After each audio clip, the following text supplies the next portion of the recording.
정소평이 다스릴 때 이야기입니다. 정소평이 한 번은 일본을 방문을 했습니다. 일본 방문 중에 신칸센 열차를 탔으면 신칸센 아시지요? 우리 KTX 같은 열차, 고속열차.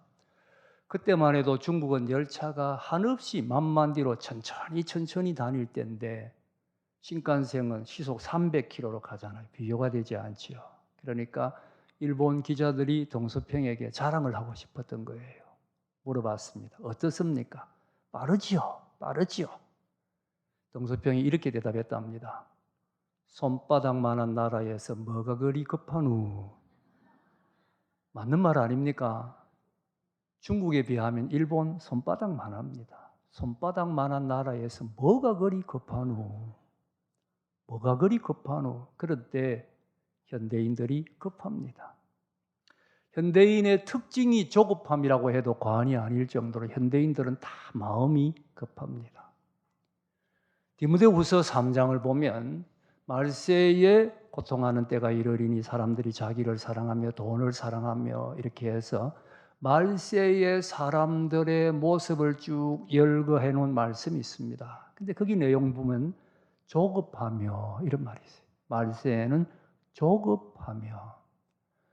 바울이 디모데후서를 쓸 때는 2000년 전 아닙니까? 그때 사람들은 아마 조급하지 않았을 거예요. 조급해야 할 이유가 없었습니다. 그런데 그때 벌써 성경은 말세에는 조급할 것이다 예언을 했습니다. 오늘 이 시대에 우리의 모습, 이 예언이 그대로 이루어지고 있지 않습니까? 생각해보면 현대인들은 조급할 수밖에 없어요. 왜냐하면 이 시간의 경쟁 속을 우리가 지금 살아가고 있습니다. 기술을 개발하든 물건을 만들든 빨라야 됩니다. 늦으면 소용이 없어요. 누가 빨리 만드느냐, 누가 빨리 기술을 개발하느냐, 누가 빨리 좋은 상품을 만드느냐, 치열한 속도의 경쟁, 이런 치열한 시간의 경쟁 속을 살다 보니까 자기도 모르게 마음이 조급하게 된다는 이야기입니다. 그래서 이제는 마음 자체가 조급하게 되어가지고 조급하지 않을 일에도 조급합니다. 여러분 운전하십니까? 운전하면서 자기 차선만, 내 차선이 밀리든 뭐 지체되든 쭉 따라가는 사람은 훌륭한 사람이에요. 그런 사람 별로 없어요. 운전을 못 해가지고 차선을 못 바꿔서 따라가는 건 아니고.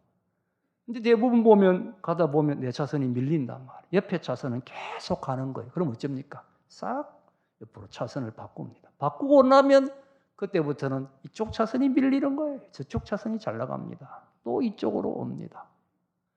운전 하나 여유 있게 마음 놓고 하지를 못한다는 거지요. 이리 왔다가 저리 갔다가. 운전하지 않는 여자들은 별 다를 것 같습니까? 마트에서 물건 사고 계산대에 갈 때 얼른 봅니다. 어느 계산대가 줄이 적으냐. 적은 쪽으로 가지요. 적은 쪽으로 왔는데 막상 와보니 앞에 있는 사람이 엄청나게 물건을 많이 산 거예요. 짜증이 납니다. 왜 짜증 납니까?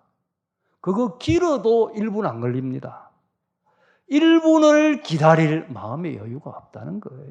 여러분 이게 다른 사람 이야기가 아닙니다. 요즘 젊은이들 문자 보세요. 문장이나 단어를 끝까지 치는 법이 없어요. 전부 줄여버려요. 선생님은 샘, 한자로 샘. 토요일은 토요일. 자기들은 왜 줄이는지 이유도 모르지요. 사실은 급해서 그런 거예요. 그걸 끝까지 다 문자 치고 있을 마음의 여유가 없는 겁니다.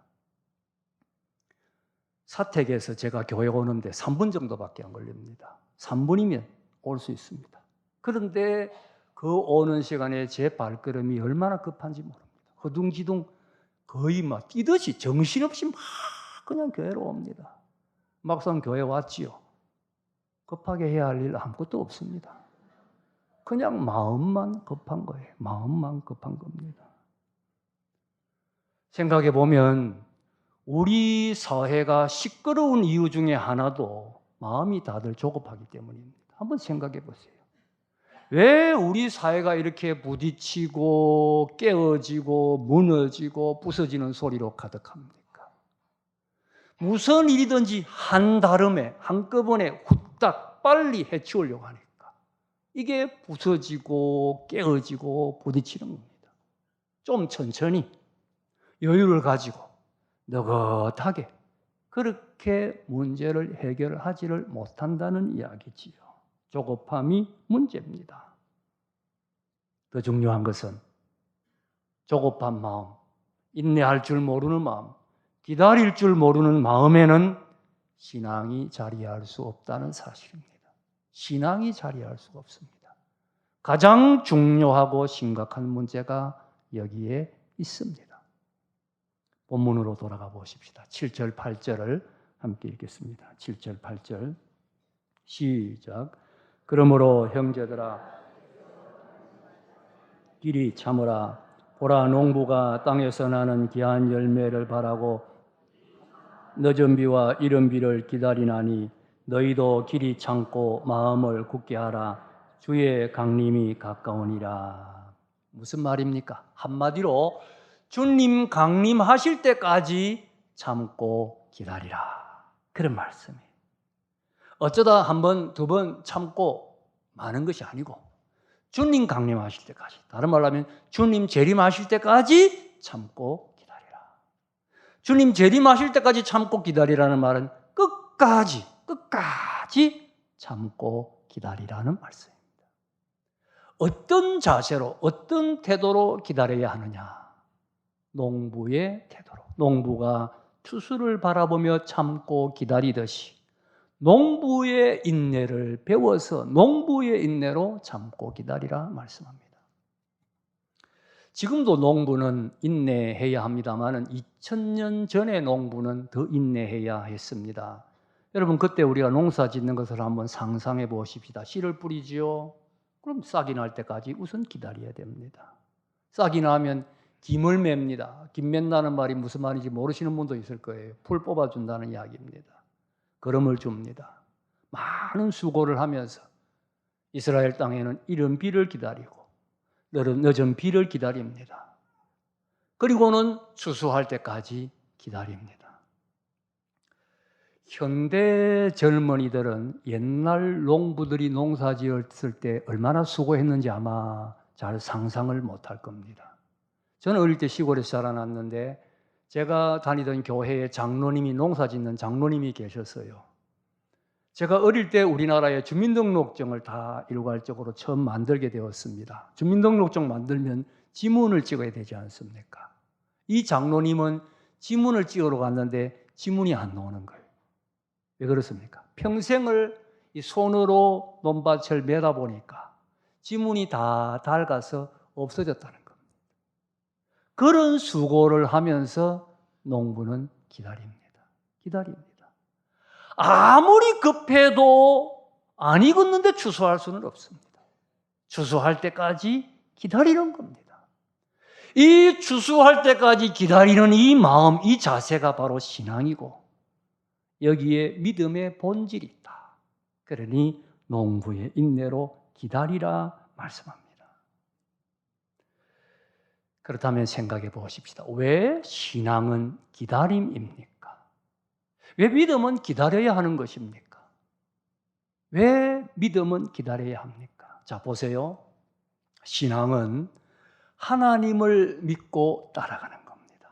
그런데 우리는 공간 속에 제한되고 시간 속에 제약되어 있는데 하나님은 무한하고 영원하신 하나님입니다. 무한하고 영원하신 하나님을 우리가 제한된 우리가 따라가는 거예요. 하나님은 알고 우리를 인도하는데 우리는 아무것도 모르고 따라가는 겁니다. 하나님의 인도는 아무것도 눈에 보이지 않는데 믿음으로 믿고 소망 가운데 따라가는 겁니다. 그러면 참고 기다리지 않고는 따라갈 수 있는 길이 없습니다. 그렇지 않습니까? 참고 기다리지 않고는 따라갈 수 있는 길이 없습니다. 그래서 로마서 8장 25절에 말씀을 했습니다. 만일 우리가 보지 못하는 것을 바라면 참음으로 기다릴지니라. 보지 못하는 것을 바라면 하나님의 모든 역사는 보이지 않습니다. 아직 이루어지지 아니했습니다. 그것을 바라는 사람은 참음으로 기다리는 길 외에 다른 길이 없습니다. 참음으로 기다리는 여기에 믿음이 있고 참음으로 기다리는 여기에 소망이 있습니다. 왜 믿음의 역사를 체험하지 못합니까? 기다리지를 못하기 때문입니다. 왜 소망의 열매를 맛보지 못합니까? 끝까지 기다리지를 못하기 때문입니다. 하나님은 저기에서 주시겠다고 계획하셨는데 거기까지 기다리고 참고 따라가지를 못하니 하나님의 역사를 체험할 수 있는 길이 없습니다. 농부의 인내를 배워야 합니다. 참고 기다리며 따라갈 때 하나님을 온전히 따라갈 수가 있고 참고 기다리며 따라갈 때 하나님의 역사를 체험할 수가 있습니다. 본문에 주의 강림이 가깝다 그랬습니다. 주의 강림이 가깝다는 말은 말 그대로 주님의 재림이 가깝다는 뜻도 있지만 주의 강림이 가깝다는 말은 하나님이 문제를 해결해 주실 날이 가깝다 그런 뜻도 있습니다. 주님 다시 오시는 날은 우리의 모든 문제가 해결되는 날 아닙니까? 하나님이 곧 문제를 해결해 주신다. 주의 강림이 가깝다. 그러니 그날까지 참고 기다려라 말씀하시는 것이지요. 그런데 여기 시간, 기다리는 시간은 꼭 산술적인 시간으로 짧은 시간은 아닐 수가 있습니다. 가까운 시간은 아닐 수가 있습니다. 여러분, 시간은 주관적인 요소가 많이 있습니다. 구약성경 창세기를 보면 야곱이 외삼촌의 집으로 도망을 갔을 때에 외삼촌 라반의 딸 라헬을 사랑을 합니다. 외삼촌에게 라헬하고 결혼하고 싶다. 그랬더니 외삼촌 하는 말이 7년을 수고를 해라. 일을 해라. 그러면 그 대가로 내가 딸과 결혼하게 해주겠다. 그럽니다. 그래서 야곱은 7년 동안 종처럼 일을 합니다. 그런데 그 7년 일한 시간을 성경이 어떻게 기록해 놓고 있느냐 하면 창세기 29장 20절 우리 한번 같이 읽어보십시다. 같이 읽어보겠습니다. 시작. 야곱이 라헬을 위하여 7년 그를 사랑하는 까닭에 7년을 며칠같이 여겼더라. 참 기가 막힌 이야기예요. 여러분 7년이 짧은 세월입니까? 7년, 일하는 7년 절대로 짧은 세월 아닙니다. 그런데 그 7년 끝에 내가 정말 사랑하는 사람하고 결혼한다. 그 기쁨의 날을 기다리니까 7년이 뭐라고요? 며칠같이 여겨지더라. 2, 3일같이 여겨지더라. 이런 마음으로 주의 강림, 주님이 문제 해결해 주실 날을 기다리라는 겁니다. 그렇습니다. 분명한 약속, 응답이 이루어지는 날이 있다면 그 기다림은 고달픈 시간만은 아닙니다. 하나님의 분명한 약속이 있을 때 기다림은 결코 긴 시간이 아닙니다. 그런데 하나님은 문제를 해결해 주십니다. 주의 강림은 가깝습니다. 그러니 우리는 기다려야 됩니다. 얼마든지 인내로 기다릴 수 있습니다. 9절을 함께 읽어보십시다. 9절 시작. 형제들아 서로 원망하지 말라. 그리하여야 심판을 면하리라. 보라 심판주가 문 밖에 서 계시니라. 서로 원망하지 마라 그랬습니다. 원망할 만한 일이 있다는 것을 전제하는 거지요. 그렇습니다. 억울하고 분하고 원망할 만한 일이 있습니다. 이럴 때 우리는 한마디 해야 직성이 풀립니다. 그냥 참고 넘어가기란 여간 어렵지 않습니다. 그러나 원망하지 말라. 그래야 심판을 면한다. 무슨 뜻입니까? 원망하면 그 속에 미움의 요소가 들어가고 미움의 요소가 들어가면 하나님이 싫어한다는 거예요. 하나님이 싫어하니까 심판받을 수가 있다는 겁니다. 참고 참는 가운데 원망하지 않게 되고 원망하지 않아야 심판을 면한다. 원망하지 말라 말씀합니다. 그리고 심판주가 문 밖에 서 계신다 그랬는데 문 밖에 서 계신다는 말은 가까이 계신다 그 뜻이지요. 이것은 우리가 원망할 때 벌 주시는 하나님이 가까이 계신다는 뜻도 있지만 우리의 억울함과 우리의 분함을 참을 때 해결해 주시는 하나님이 문 밖에서 계신다는 뜻도 있습니다. 하나님 가까이 계십니다. 하나님 멀리 계시지 않습니다. 참으면 하나님이 간섭해 주셔요. 하나님이 간섭해 주실 줄로 믿고 참아라 말씀하시는 것이지요. 샘터라는 잡지 2006년 8월호에 어느 주부가 올린 글입니다. 이 주부가 원래 성미가 급한데 결혼을 하고 보니까 남편도 성미가 벼락이에요. 둘 다 성미가 불같아요. 그러니 이게 붙었다 하면 와장창 싸우는데 대판 싸움이 벌어지는 겁니다. 가만히 생각해 보니까 이러다가는 우리 가정이 깨어지겠다 싶은 거예요. 그래서 두 사람이 의논을 했습니다. 어떻게 하면 우리가 문제를 해결할 수가 있을까?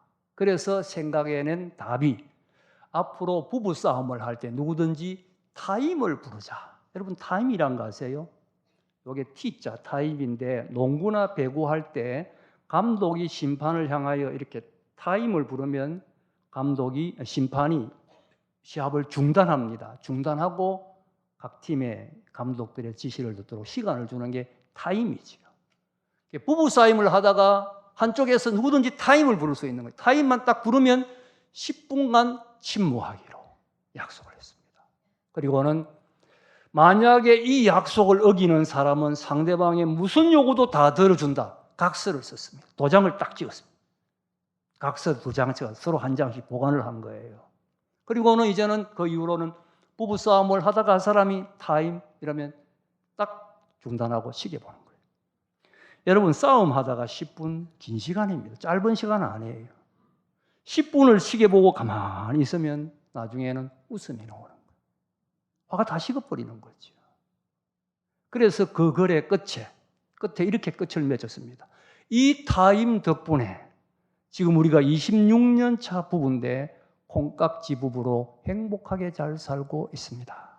여러분 10분만 참아도 10분만 인내해도 행복하게 살더라는 이야기입니다. 그런데 우리는 어떻습니까? 어떤 경상도 남자들은 아예 화나면 문에 들어오면서부터 소리 지르는 사람이 있어요. 대문 앞에서부터 그냥 소리 지르는 사람이 있습니다. 10분을 못 참아요. 아니 1분을 못 참습니다. 그래서 속전속결인데 속전은 되는데 속결은 안 되죠. 문제가 더 복잡해져요. 속결이 안 됩니다. 이제는 참으십시오. 생각을 조금만 더 해보십시오. 참아야 됩니다. 참으면 하나님께서 간섭하시고 참으면 하나님이 문 밖에서 계셔서 문제 해결해 주십니다. 10절 함께 읽겠습니다. 10절 시작. 형제들아 고난과 오래 참음의 본어로 삼아라. 주의 이름으로 말한 선지자들은 신앙의 사람들입니다. 이 신앙의 사람들을 고난과 오래 참음의 본어로 삼아라. 이 사람들의 삶이 전부 고난과 오래 참음이라는 이야기지요. 그러니 이 사람들을 통하여 고난에서 오래 참는 것을 배워라. 그렇습니다. 여러분, 모든 신앙의 사람들은 인내의 교과서입니다. 한결같이 인내의 교과서. 대표적인 예로 아브라함을 생각해 보십시다. 하나님이 아브라함을 부르실 때 약속하고 축복하셨습니다. 너의 후손이 하늘의 별과 같이 땅의 모래같이 많으리라. 여러분, 후손이 하늘의 별같이 많다. 그러면 한번 상상해 보세요. 후손이라는 것은 내 몸에서 태어나는 자녀들 아닙니까? 아브라함은 그날 밤에 아기 갖는 줄 알았을 거예요. 그렇게 낳아도 1년 있어야 낳습니다. 또 아무리 많이 낳아도 아이는 1년에 하나밖에 못 낳습니다. 그러면 평생 낳아봐야 몇 명 되지도 않습니다. 하늘의 별에 비하면 아무것도 아니잖아요. 당연히 아브라함은 그날 밤에 아이 갖고 1년 후에 10달 후에 낳는 줄로 알았을 것입니다. 그런데 하나님 너의 후손이 하늘의 별처럼 많으리라고 약속하고 첫 아들 주는데 몇 년 후에 주셨습니까? 25년 후에 주셨습니다. 이게 하나님의 스케일입니다. 이 하나님의 스케일 인내하지 아니하면 따라갈 길이 없습니다. 그렇지 않습니까? 하늘의 별처럼 너희 후손이 많으리라고 약속하고 첫 아들을 25년 기다리게 하시는 하나님, 인내하지 아니하면 따라갈 길이 없습니다. 아브라함의 신앙이 뭡니까? 그 약속을 믿고 25년을 인내하며 따라왔다. 이게 아브라함의 신앙입니다. 아브라함이 실패했다? 인내하지 못했을 때입니다. 25년 인내의 성숙 가운데 아브라함의 믿음의 성숙이 있습니다. 아브라함의 신앙이 인내 이야기입니다. 아브라함뿐만이 아니지요. 성경에 나타나는 모든 사람들이 마찬가지입니다. 이사야를 읽어보십시오. 인내했습니다. 예레미야를 읽어보십시오. 인내했습니다. 모든 신앙의 사람들 다 우리에게 인내를 가르치고 있습니다. 신앙생활은 여러분 인내의 훈련이에요. 인내의 훈련. 시편 읽어보십시오. 많은 시편에서 시편 성도가 인내하고 있다는 것을 고백하고 있습니다. 대표적인 시편 10편 1절 여호와여 어찌하여 멀리 서시며 어찌하여 환난 때에 숨으시나이까. 무슨 말입니까? 괴로움을 당하는데 어려움을 당하는데 하나님은 멀리 계신 것 같고 하나님은 내게서 숨어 있다는 것 같다는 겁니다. 하나님이 내 앞에 보이지 않는다는 거예요. 나는 어떻게 됩니까? 참고 기다릴 수밖에 없지요. 시편 13편 1절 여호와여 어느 때까지니까 나를 영원히 잊으시니까 주의 얼굴을 나에게서 어느 때까지 숨기시겠나이까. 하나님이 안 보이는 겁니다. 하나님이 숨은 것 같아요. 그런데 영원히 잊으시나이까 라는 것 볼 때 이게 하루 이틀이 아니라는 이야기죠. 오랜 세월 나는 괴로운 가운데 고통당하고 있는데 하나님 얼굴은 보이지 않습니다. 영원히 하나님 나를 잊으십니까? 부르짖고 있습니다. 여러분이 이 마음을 아실 거예요. 이게 여러분의 이야기 아닙니까? 어려움을 당했는데 억울함을 당했는데 기도 응답 없습니다. 하나님 멀리 계신 것 같습니다. 하나님 얼굴을 숨기신 것 같습니다. 아마 이것이 여러분의 경험이요 아니면 많은 분들이 지금 이 자리에 그런 상황에 있을 것입니다. 이유가 무엇입니까? 왜 하나님은 우리에게 이렇게 오랫동안 응답하지 않습니까? 왜 하나님은 우리에게 얼굴을 숨기시고 오랫동안 돌아보지 않습니까? 많은 경우 하나님 우리에게 인내를 훈련을 시키는 겁니다. 참아라. 농부의 인내를 배우라. 말씀하고 있습니다. 왜 인내를 훈련시킵니까? 인내가 우리에게 유익이 되기 때문입니다. 인내가 결국은 우리에게 복이 되기 때문입니다. 보세요. 우리가 참을 때, 우리가 기다릴 때 그냥 기다립니까? 나를 돌아봅니다. 내 허물이 보입니다. 내 죄악도 보입니다. 내 나쁜 습성도 보입니다. 고쳐갑니다. 온유해집니다. 겸손해집니다. 점점 주님 닮아갑니다. 욥의 고백처럼 정금 같은 사람으로 변화됩니다. 뿐만 아닙니다. 인내하는 가운데 더 하나님 의지하게 됩니다. 나는 의지할 것이 없다는 것을 깨닫고 철저하게 하나님 의지하는 사람으로 변화됩니다. 인내가 연단이요. 인내가 결국은 축복입니다. 그래서 인내하는 것을 배우도록 하나님은 우리에게 쉽게 기도 응답하지 않습니다. 많은 경우 어려운 환경에 그냥 버려두십니다. 농부의 인내를 배우라. 인내의를 배우라 말씀하십니다. 중요한 것은 하나님은 무작정, 무한정 기다리게 하시는 거 아니라는 사실입니다. 농부가 무한정 기다리지 않습니다. 추수 때까지만 기다리면 됩니다. 추수 때까지만 참고 기다리면 추수의 기쁨을 맛봅니다. 하나님 마찬가지입니다. 농부가 추수 때까지만 기다리면 되듯이 우리도 하나님 주시는 추수 때까지만 기다리면 됩니다. 하나님이 정해놓은 추수의 때가 있습니다. 우리가 하나님이 요구에 찰 때입니다. 하나님이 되었다 싶을 때입니다. 그때가 추수 때입니다. 추수 때까지만 기다리면 하나님 우리에게 추수의 기쁨을 주십니다. 응답의 기쁨, 문제 해결의 기쁨을 주십니다. 본문은 그러한 대표적인 예로 욥을 소개합니다. 우리 마지막으로 11절을 함께 읽어보겠습니다. 11절 시작. 보라 인내하는 자를 우리가 복되다 하나니 너희가 욥의 인내를 들었고 주께서 주신 결말을 보았거니와 주는 가장 자비하시고 긍휼히 여기시는 이시니라. 인내가 인내로 끝나는 것이 아니라는 말씀이지요. 인내하는 자가 복이 있다고 했는데 그 사람의 대표적인 예가 욥이다. 인내는 하나님이 주시는 결말이 있는데 그것이 욥이 그것을 증거하고 있다 말씀합니다. 욥을 우리가 잘 압니다. 부자였습니다. 하루아침에 재산 다 잃었습니다. 10자녀 하루아침에 다 잃었습니다. 몸에 헌대났습니다. 아내 저주하고 떠났습니다. 친구들이 비난했습니다. 이 극심한 고통 중에 욥은 참았습니다. 참았습니다. 끝까지 참았습니다. 참았더니 하나님이 주신 결말이 있었습니다. 우리 본문에 이 인내에 대해 주께서 주신 결말을 보았다. 가장 아름다운 말씀. 주께서 주신 결말을 보았다. 욥의 인내에 하나님께서 아름다운 결말, 추수의 날을 주셨더라는 진리지요. 앞서 시편 성도 이야기했습니다. 그 대표적인 시편들, 시편, 13편 여러분 오늘 집에 가서 한번 찾아보십시오. 그렇게 하나님은 언제까지니까 부르짖었는데 마지막에 보세요. 한결같이 하나님의 구원을 감사하고 하나님의 은혜를 찬양하고 있습니다. 하나님이 주신 추수의 날이 있더라는 진리지요. 그렇습니다. 인내에는 주께서 주시는 결말이 있습니다.